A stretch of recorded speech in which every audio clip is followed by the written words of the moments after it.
नमस्कार, स्वागत है आपका आपके सितारे में और मैं हूं आपके साथ प्रियंका। आज माघ मास की शुक्ल पक्ष की पूर्णिमा है। आज के दिन दान पुण्य का काफी महत्व माना जाता है। माघी पूर्णिमा का क्या महत्व है, कैसे उठाएं आज के दिन का लाभ, ये सब जानेंगे आचार्य जी से। साथ ही जानेंगे आज का राशिफल। तो देर कैसी, शुरू करते हैं आपके सितारे। माघी पूर्णिमा के दिन कैसे करें दान पुण्य, जानिए पंडित वैभवनाथ शर्मा से माघी पूर्णिमा का महत्व। आपके सितारे में आप अपनी हर परेशानी का हल प्राप्त कर सकते हैं और अपने सवाल भी पूछ सकते हैं। इस स्टूडियो में मेरे साथ मौजूद हैं विश्व विख्यात ज्योतिषाचार्य और वास्तु शास्त्री पंडित वैभवनाथ शर्मा। आचार्य जी, आपका हार्दिक स्वागत जी है। नमस्कार। तो यदि आपके मन में कोई सवाल है तो आप हमें कॉल कर सकते हैं। हमारे नंबर्स लगातार टेलीविजन स्क्रीन पर फ्लैश किए जा रहे हैं। आप हमें हमारे टोल फ्री नंबर पर भी कॉल कर सकते हैं। आप हमसे सीधी बात कर सकते हैं। हमारा टोल फ्री नंबर है 180010263003। आप इस नंबर पर मुफ्त में कॉल करें। इसके अलावा आप हमें हमारे लैंडलाइन नंबर्स 012046463332 और 012046463327 पर भी कॉल करके हमसे सीधी बात कर सकते हैं।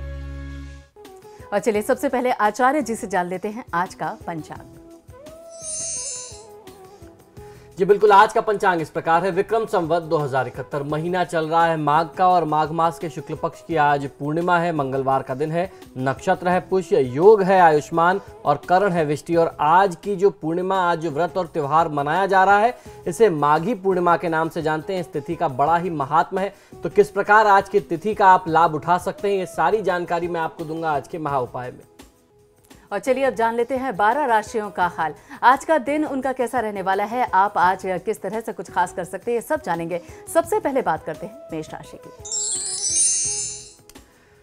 मेष राशि वाले जातक लोगों को आज की दिनचर्या में कानूनी मामलों में बहुत ज्यादा ध्यान रखना पड़ेगा। किसी वाद विवाद को आप ना बढ़ाएं। अगर कोई न्यायिक वाद विवाद चल रहा है तो उसे आज छेड़ना नहीं चाहिए। आज आपको अचल संपत्ति से लाभ प्राप्ति के योग बन रहे हैं।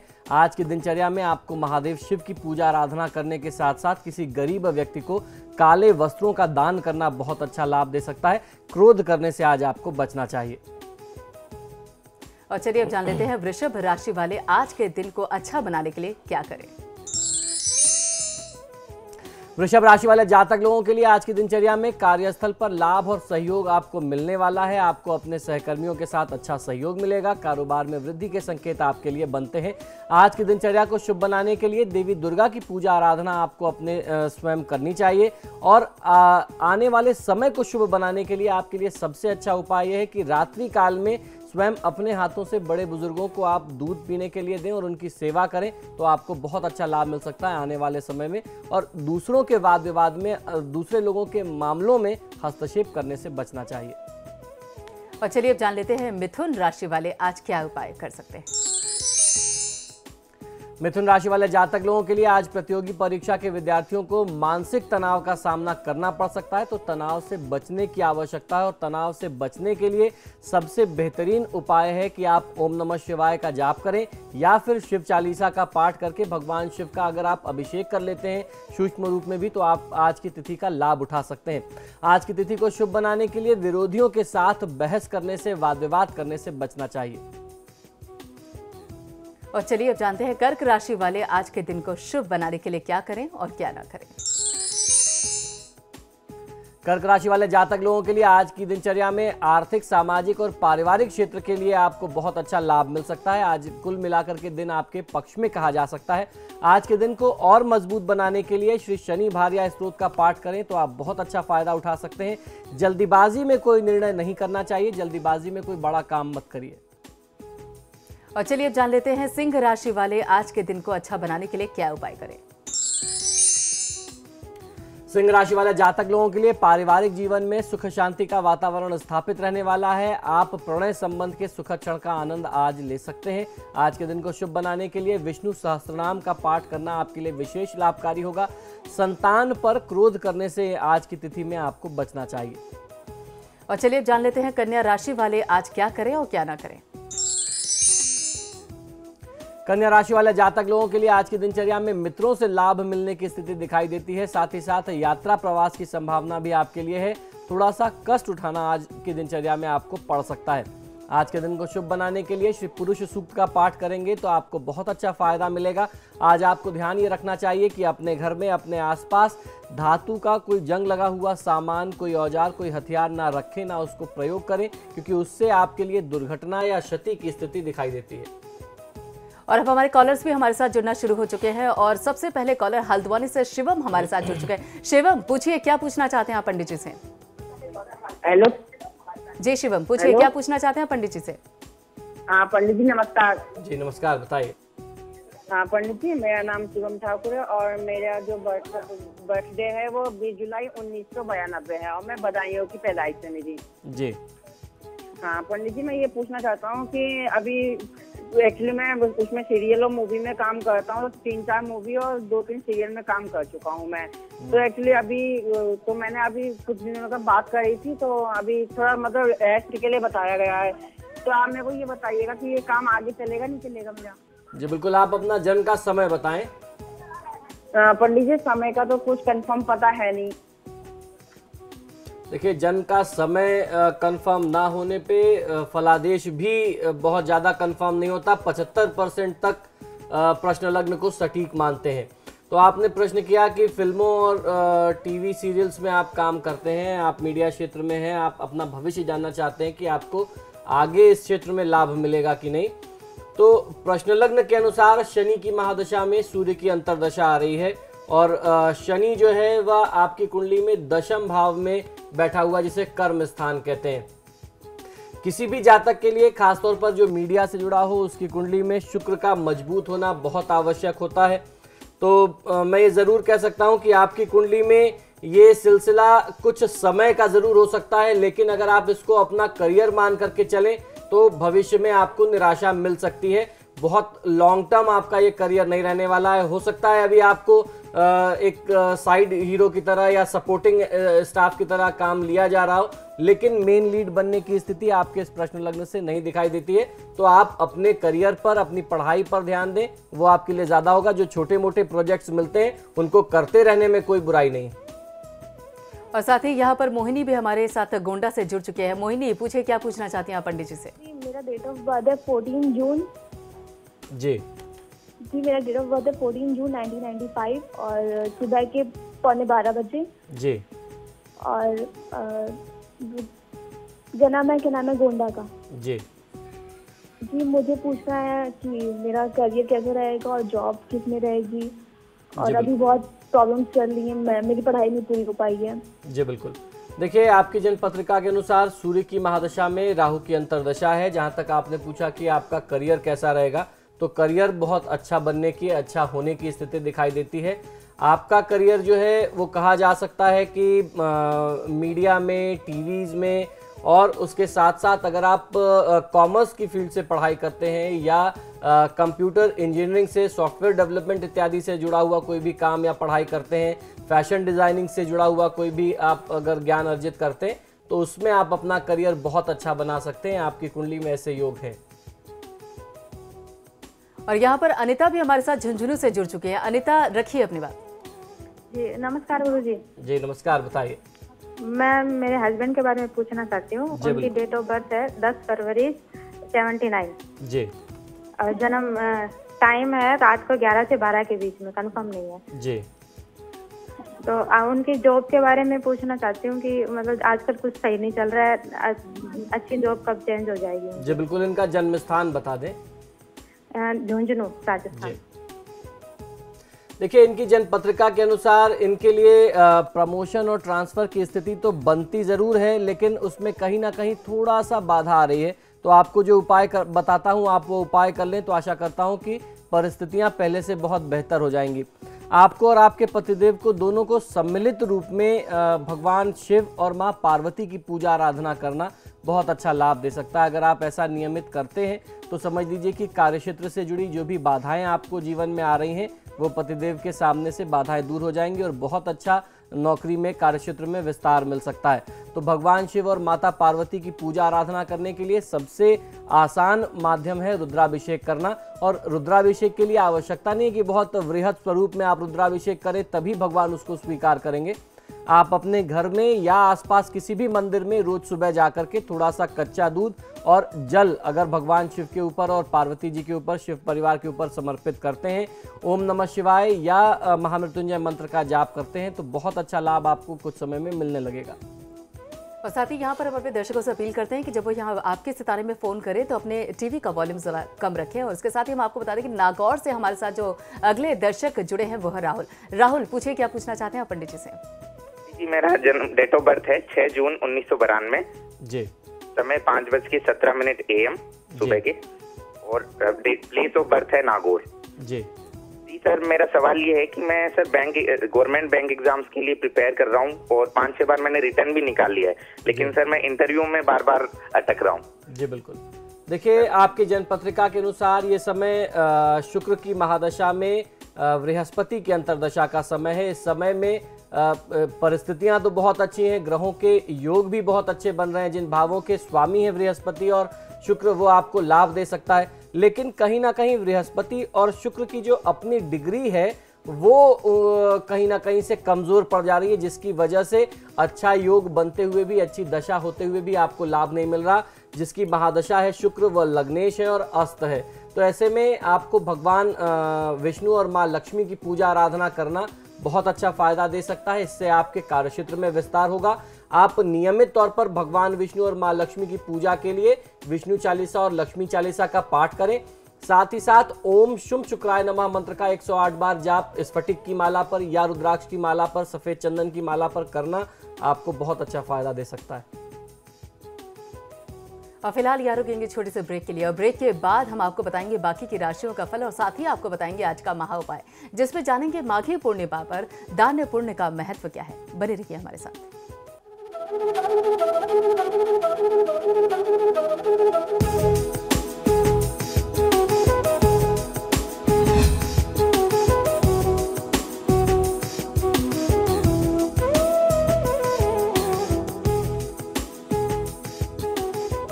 ब्रेक के बाद स्वागत है आप सभी का। और चलिए अब जान लेते हैं तुला राशि वालों का आज का दिन कैसा रहने वाला है।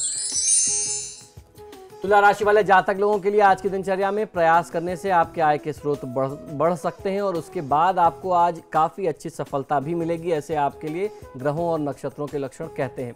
आज की दिनचर्या को शुभ बनाने के लिए भगवान गणेश की पूजा आराधना करना, गणेश धर्मशीर्ष का पाठ करना आपके लिए सर्वोत्तम हो सकता है। आज की तिथि बहुत ही विशेष है। आज की दिनचर्या में मांसाहार के सेवन से आपको बचना चाहिए।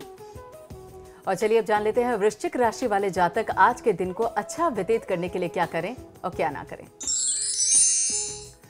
वृश्चिक राशि वाले जातक लोगों के लिए व्यापार में वृद्धि और लाभ मिलने के संयोग बनते हैं। खासतौर पर आज की दिनचर्या में दोपहर के बाद अपने किसी खास मित्र के साथ मिलकर के आप किसी बहुत समय से रुके हुए कार्य को पूरा करने का प्रयास करेंगे और उस कार्य को पूरा भी कर लेंगे। आज के दिन को शुभ बनाने के लिए ओम दुम दुर्गाय नमः मंत्र का 108 बार जाप कर लेना आपके लिए सर्वोत्तम होगा। किसी भी वाद विवाद में, लड़ाई झगड़े में पड़ने से बचना चाहिए। और अब जान लेते हैं धनु राशि वाले आज के दिन को शुभ बनाने के लिए क्या करें। धनुराशि वाले जातक लोगों को आज की दिनचर्या में आवश्यकता है कि आप वाद विवाद, लड़ाई झगड़े से दूर रहें, अन्यथा न्यायिक वाद विवाद में, समस्या में, विवाद में आप घिर सकते हैं या कोई पुराना विवाद और बढ़ सकता है। आज की दिनचर्या को शुभ बनाने के लिए अपने आराध्य देवता को, जो आपके आराध्य देवता हों, जो आपके कुल देवता हों, उनको श्वेत पुष्प अर्पित करें तो बहुत अच्छा फायदा ले सकते हैं। परिवार में बड़े बुजुर्गों का अनादर अपमान मत करिए। और चलिए अब जान लेते हैं मकर राशि वाले जातकों के सितारे आज क्या कह रहे हैं। मकर राशि वाले जातक लोगों के लिए आज की दिनचर्या में महत्वपूर्ण व्यक्तियों के संपर्क में आप आएंगे, जिनसे आपको सामाजिक तथा व्यापारिक लाभ मिलने की संभावना आज ज्यादा दिखाई देती है। आज के दिन को शुभ बनाने के लिए आपको भगवान श्री सीताराम जी की पूजा आराधना करनी चाहिए और सफलता हेतु एक हरे रंग का रुमाल अपने साथ रखें तो यह आपके लिए लकी चार्म सिद्ध होगा, आपको बहुत अच्छा फायदा दे सकता है। साथ ही साथ काले रंग के वस्त्रों के प्रयोग से आपको बचना चाहिए। और चलिए अब जान लेते हैं कुंभ राशि वाले आज के दिन को शुभ बनाने के लिए क्या करें और क्या ना करें। कुंभ राशि वाले जातक लोगों के लिए आज की दिनचर्या में स्वास्थ्य प्रभावित होने के लक्षण मिल रहे हैं। अपने स्वास्थ्य का ध्यान रखना चाहिए। अपने लिए कोई नया लक्ष्य आप निर्धारित करें और उसे प्राप्त करने का प्रयास करें तो आपको सफलता अच्छी मिल सकती है। आज की दिनचर्या में आपको करना यह है कि आप देवी माँ लक्ष्मी की पूजा आराधना करें तो फायदा ज्यादा मिल सकता है। इसके साथ साथ अपने व्यापार में जितनी पारदर्शिता आप रखेंगे उतना आपको फायदा मिलेगा। दूसरों के कार्यों में हस्तक्षेप करने से बचना चाहिए। और अब जान लेते हैं मीन राशि वाले आज अपने दिन को शुभ बनाने के लिए क्या करें और क्या ना करें। मीन राशि वाले जातक लोगों के लिए वित्तीय लाभ या वाहन सुख मिलने तथा विदेश प्रवास होने की संभावना आज की दिनचर्या में आपके लिए बनती दिखाई देती है। आज के दिन को शुभ बनाने के लिए, दिन का अच्छा लाभ लेने के लिए मंगल चंद्रिका स्त्रोत का पाठ करेंगे तो बहुत अच्छा फायदा मिल सकता है। काले रंग के वस्त्रों के प्रयोग से आज आपको बचना चाहिए। और चलिए अब जान लेते हैं आज का महा उपाय। जी बिल्कुल, आज का महा उपाय बहुत ही विशेष है क्योंकि आज माघी पूर्णिमा है। माघ मास की हर तिथि पुण्य पर्व है, उनमें माघी पूर्णिमा का विशेष महात्मा हमारे धर्मशास्त्रों में वर्णित किया गया है। माघ मास की पूर्णिमा पर तीर्थ स्थलों में स्नान दान आदि करने से यह पूर्णिमा परम फलदायिनी बताई गई है। इसीलिए इस तिथि को स्नान दान की पूर्णिमा भी कहते हैं। इस दिन स्नान दान, गोदान एवं हवन यज्ञ का विशेष महात्मा हमारे धर्मशास्त्रों में प्राप्त होता है। शास्त्रों में माघ स्नान करना एवं व्रत की बहुत बड़ी महिमा हमारे धर्मशास्त्रों में बताई गई है। माघ मास की प्रत्येक तिथि अपने आप में पुण्य पर्व है, उनमें भी माघी पूर्णिमा का विशेष महात्मा होता है। माघ मास की पूर्णिमा की तिथि में तीर्थस्थलों में स्नान दान आदि के लिए परम फलदायिनी बताई जाती है। तीर्थराज प्रयाग में इस दिन स्नान दान गोदान एवं यज्ञ का विशेष महात्मा होता है, इसलिए संगम स्थल में बहुत ज्यादा भीड़ होती है। संगम स्थल में 1 मास तक कल्पवास करने वाले तीर्थयात्रियों के लिए आज की तिथि बहुत विशेष होती है। माघी पूर्णिमा को 1 मास का कल्पवास जो है वो आज की तिथि में, माघी पूर्णिमा की तिथि में वो पूर्ण हो जाता है, पूरा होता है, वो तपस्या होती है अपने आप में। इसी प्रकार श्रद्धालु जन अपने क्षेत्र की नदियों एवं पवित्र सरोवरों कुंडों में जाकर के माघी पूर्णिमा को स्नान करके पुण्य प्राप्त करते हैं। माघी पूर्णिमा को कुछ धार्मिक कर्म संपन्न करने की भी विधि हमारे धर्मशास्त्रों में बताई गई है। हमारे धर्मशास्त्रों में ऐसा कहते हैं कि माघ मास के प्रत्येक तिथि में आपको तीर्थ में स्नान करना चाहिए और जो व्यक्ति प्रत्येक तिथि में स्नान ना कर सके तो माघी पूर्णिमा के दिन में अगर आप स्नान कर लेते तो पूरे महीने का फायदा आपको मिल सकता है। तो आज आपको करना ये है, ये मैं आपको बताता हूँ। प्रातःकाल आपको तीर्थ में जाकर के स्नान ध्यान करना है। स्नान इत्यादि से निर्वृत्त होकर के भगवान विष्णु का विधि पूर्वक पूजन करके अपने पितरों का पूजन तथा श्राद्ध कर्म इत्यादि करना चाहिए। इससे आपको बहुत अच्छा लाभ मिल सकता है। इस दिन गरीबों को भोजन करा करके वस्त्र तथा कुछ रुपए पैसे का दान स्वरूप करना, उनको उपहार देना, ये बहुत अच्छा होता है। इसके अलावा तिल, कंबल, कपास, गुड़, घी, मोदक, फल, चरण पादुकाएं यानी फुटवेयर्स, पैरों में पहनने के लिए जूते या चप्पल, अन्न आदि का दान करके पूरे दिन का व्रत रख करके तपस्वियों को, ब्राह्मणों को या साधुजनों को तीर्थ में भोजन कराना चाहिए। इसके उपरांत कथा कीर्तन सत्संग करते हुए दिन रात बिताने के बाद दूसरे दिन आपको अपने व्रत को पारण करना चाहिए। माघी पूर्णिमा के दिन सत्यनारायण भगवान का व्रत करने का फल अनंत गुना फलदायी बताया गया है हमारे धर्मशास्त्रों में। सत्य को नारायण मान करके अपने सांसारिक व्यवहारों में उसे सुप्रतिष्ठित करने का व्रत लेने वालों के लिए ये कथा होती है, जिसे हम सत्यनारायण भगवान की कथा के नाम से जानते हैं। सत्य को अपनाने के लिए किसी मुहूर्त की आवश्यकता नहीं पड़ती, कभी भी किसी भी दिन से यह शुभ कार्य प्रारंभ किया जा सकता है। इसीलिए हमारे धर्मशास्त्रों में कहते हैं यस्मिन कस्मिन दिने मत्यो भक्ति श्रद्धा समन्विता, यानी किसी भी तिथि से आप कोई भी शुभ कार्य, खासतौर पर विष्णु पूजा या सत्यनारायण भगवान की कथा का शुभ कार्य आरंभ कर सकते हैं। इसके लिए किसी तीर्थ या तिथि और मुहूर्त की आवश्यकता नहीं है, आप तीर्थ में जाकर के इस कार्य को करेंगे। लेकिन पूर्णिमा की तिथि, एकादशी और संक्रांति के विशेष पुण्यकाल होने से इस दिन सनातन धर्मावलंबी सत्यनारायण भगवान के व्रत की कथा करते हैं, करवाते हैं। इसमें आवश्यकता है केवल व्यक्ति के दृढ़ निश्चय की। जो मनुष्य सत्य को अंगीकार कर लेता है उसी पल से उसके जीवन में सुख समृद्धि की वर्षा प्रारंभ होने लगती है। तो इस प्रकार से आज की तिथि का आप लाभ ले सकते हैं। प्रयागराज में इसी पुण्य तिथि को सभी कल्पवासी गृहस्थ जो हैं वह प्रातःकाल गंगा स्नान करके गंगा माता की आरती और पूजा करते हैं तथा अपनी अपनी कुटियों में आकर के वापस आकर के पुनः हवन इत्यादि करते हैं। फिर साधु, सन्यासियों तथा ब्राह्मणों एवं भिक्षुओं को भोजन करा करके उसके उपरांत स्वयं भोजन ग्रहण करते हैं और कल्पवास के लिए रखी गई जो भी खाने पीने की वस्तुएं हैं जो वह व्यवस्था अपने पास रखते हैं, अन्न इत्यादि की जो व्यवस्था रखते हैं, जो आज कल्पवास पूरा होने के बाद जो भी अन्न बच जाता है उन्हें वहीं पर गरीबों में, भिखारियों में दान दे देते हैं और गंगा जी की रेणु पर कुछ प्रसाद ग्रहण करके रोली एवं रक्षासूत्र तथा गंगा जल लेकर के पुनः गंगा माता के दरबार में उपस्थित होने की प्रार्थना करके अपने अपने घरों को चले जाते हैं। ऐसा संकल्प लेते हैं कि वह पुनः अगले बार फिर आएंगे। हमारे धर्मशास्त्रों में ऐसा कहा गया है कि इस जगत में जो कुछ भी जड़ चेतन है वह ईश्वरमय है। आज ईश्वर को साक्षी मान करके त्याग पूर्ण भोग आपको करना चाहिए, क्योंकि भोग्य की वस्तुएं कभी भी किसी के साथ नहीं रहीं। इन अर्थों का परिलक्ष्य किसी न किसी रूप में माघ माह में आता है।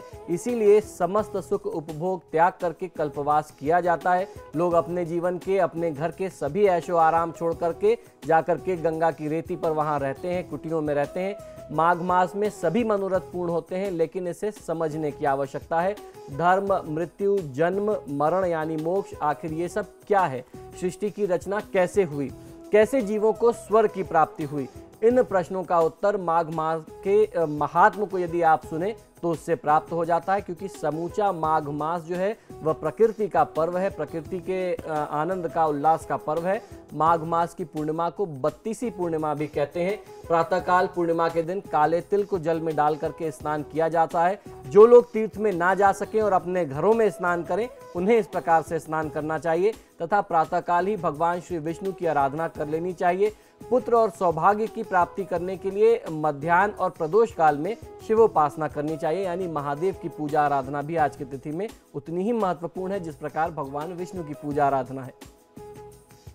तो आपके सितारे में आज के लिए बस इतना ही। पंडित जी, आप स्टूडियो में आए और सभी को इस बारे में जानकारी दी, इसलिए बहुत बहुत शुक्रिया। धन्यवाद। और खबरों के लिए आप देखते रहिए समाचार प्लस।